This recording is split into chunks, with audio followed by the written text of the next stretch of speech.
The War Before the Peace. Article by Sandra Sadek. Published on November 14, 2025 on EVN Report.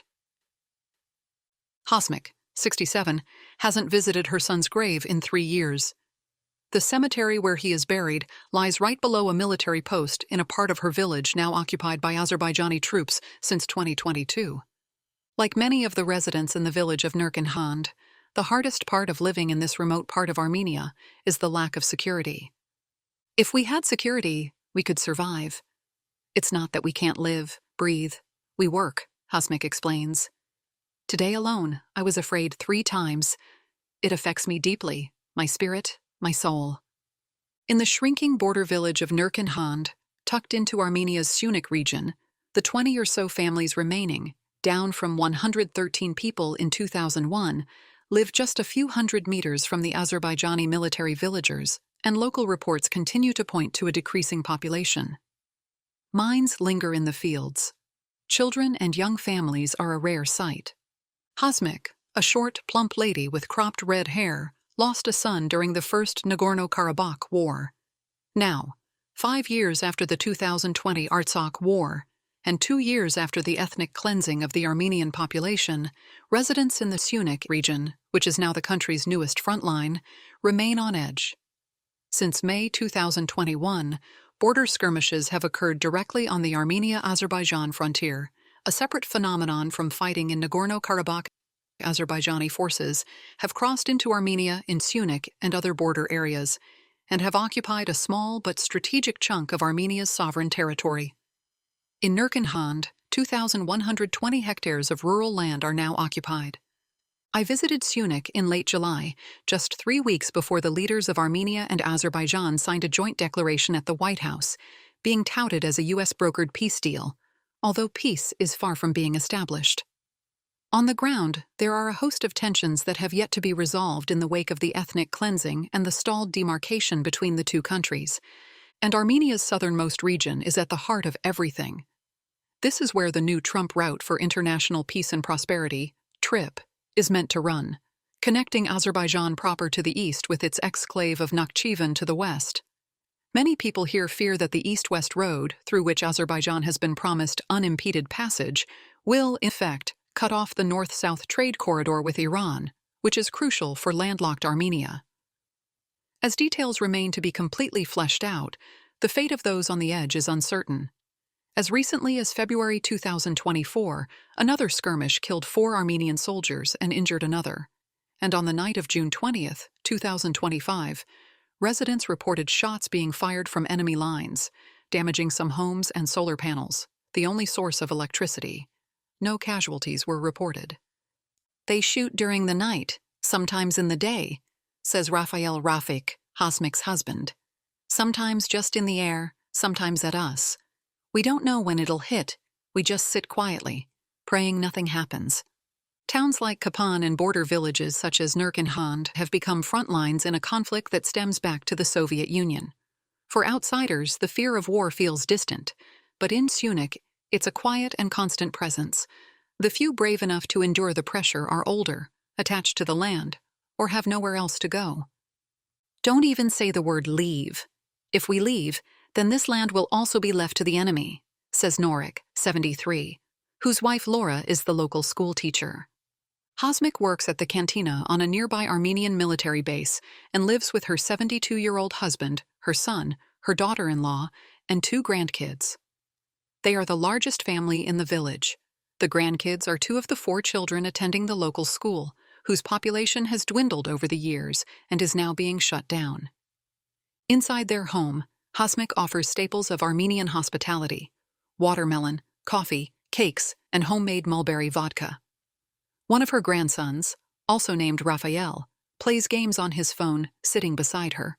Rafik, 72, explains that part of the struggle in Nurkinhand is the lack of attention from politicians back in the capital, Yerevan, a 6-hour drive away. Since 2023, the village's water supply has been cut off by Azerbaijan, forcing residents to carry buckets filled from a nearby well back home by hand. The roads are poorly maintained, and gas and electricity are limited.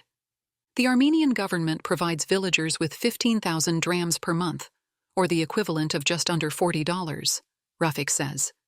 They say, "You live here, you should be happy. But we can't live like this.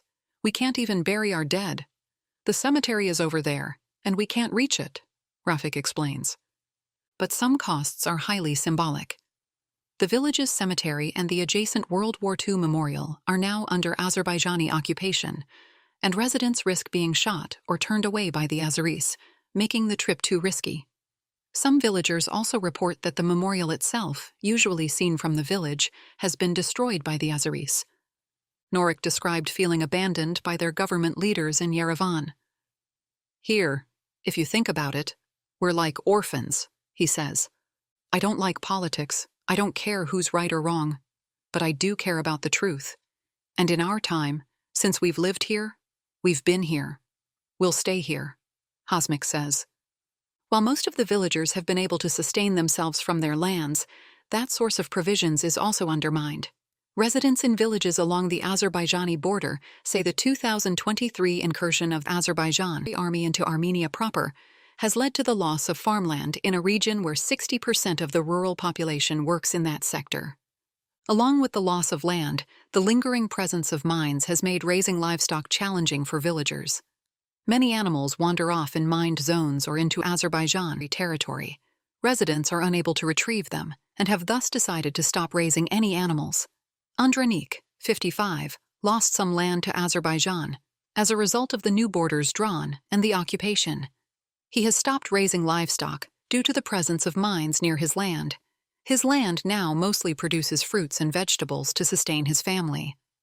"We can't really farm anymore, nor raise livestock," Andranik says. "The lands are just sitting there. People now mostly raise chickens, keep bees for honey." Like a majority of the remaining older residents in Nurkenhand, Andranik grew up in this village. He knows every tree, every rock, every flower, every bend in the road. Despite the growing challenges of living in this shrinking village, staying isn't the hard part. It's being given the chance to. For villagers, it's not just the land. They need something on the side, too, to be able to live, Andranik explains. "Our villagers are not the type to leave. If we help them, they won't leave. I'm sure of that. If they were going to leave, they would have done so long ago." When the First Nagorno-Karabakh War started in 1991, many villagers in Nurkenhand went to the front lines to fight for Armenia's claim to the territory. Andranik, like many of the older residents, was one of the 30,000 to 40,000 Armenians who fought in the First War.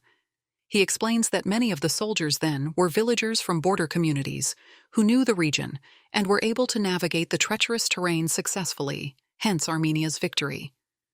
Instead, men as young as 18 were brought in from the cities for the Second Nagorno-Karabakh War, who did not know the land.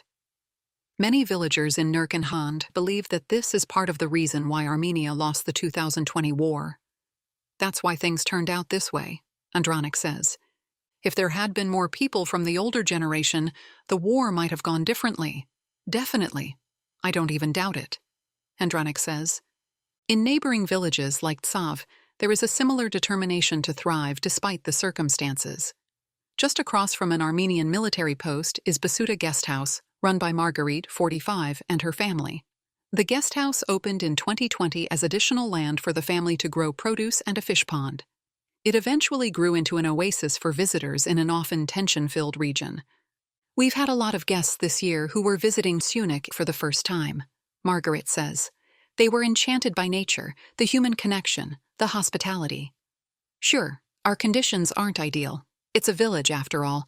But what do people love most? The nature, the calm, the human interactions, the good attitude. We don't have extravagant things to offer, but that human connection, they really love that." "Some of the tourists coming to stay in her guest house are afraid of the shootings," says Marguerite.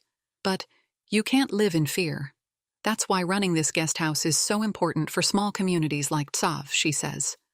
"Loving your country is not just taking arms. It's also about caring for your village," Marguerite notes. While life in the border villages remains uncertain, war is not too far from the minds of residents in the nearby cities of Kapan and Goris, inside the Tumo Center in Kapan. An after-school program housed in an old railroad station and orange shipping containers turned classroom.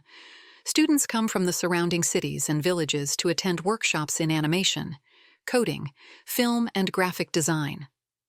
Many of the students in attendance at Tumo were born and raised in the Syunik region and plan on staying in Goris or Kapan to contribute to their community instead of moving to Yerevan or other provinces. Maria, 15, was in Goris during the 2020 war and the 2023 ethnic cleansing and subsequent expulsion of Armenians from Nagorno-Karabakh. Her uncle and his family were among the families who sought refuge from Stepanakert, the capital of the territory, to Goris. In total, 3 families lived in Maria's home in 2020 and again in 2023. She volunteered at 13 years old with the Red Cross to provide first aid to families fleeing the conflict in 2023. Our home was pretty small, and there were too many people, she explains. We would sleep on the floor, and we had to buy so much stuff to eat that there was nothing left to eat anymore. After the 2020 war, Maria and her family left for Russia for 2 years before returning. They feared the attacks in 2023 might trigger another war and questioned if returning was the right decision. Her father currently serves in the military. It's better to stay and live in the place, on the soil where you were born, where you were raised, and to die on that soil, Maria says. She plans to become a doctor.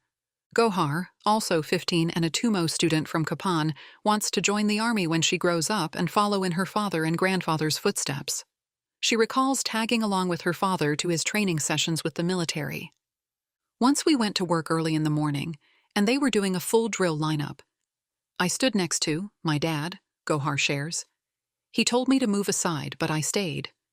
Then the commander came and asked, "Who are you?" I said I came for drill training. I was even wearing my dad's uniform pants. They were big on me. I joined the lineup. During the 2020 war, Gohar was in Vanadzor, in the northern part of the country. She used her savings to buy goods for the residents of Nagorno-Karabakh. She also claims to have stolen car tires to send to the front lines. I was the only girl in the building. I gathered the boys, and we stole everything, she says. Despite the instability associated with the Syunik region, life is continuing in the province and its many border towns. Residents are finding work with the military posts, in tourism, or in construction. Ali, a construction manager from Koy, Iran, was assigned to work in Martuni, Armenia, by his employer back in 2016. He is now based in Tsav. I really love this village. The people here are so simple and pure, Ali explains. I've been offered work in other countries too, but I told them, no, I want to stay here. Even when war came to Armenia's border regions with Azerbaijan, Ali was already working in the country and wanted to volunteer, he said. He was turned away because of his nationality. I saw 18 and 19-year-old boys becoming martyrs. It was heartbreaking, Ali recalls. Despite living on the border, he tells family and friends who are concerned, I have no fear. The lack of fear and the love for the land in defiance of the Azerbaijani presence nearby is what many Armenians say keeps them in their villages. Back in Nurkinhand, the older residents are holding on to their homes and their legacy in these places. But as the youth continue to leave the villages for the cities and safety, the livelihood of these villages is uncertain.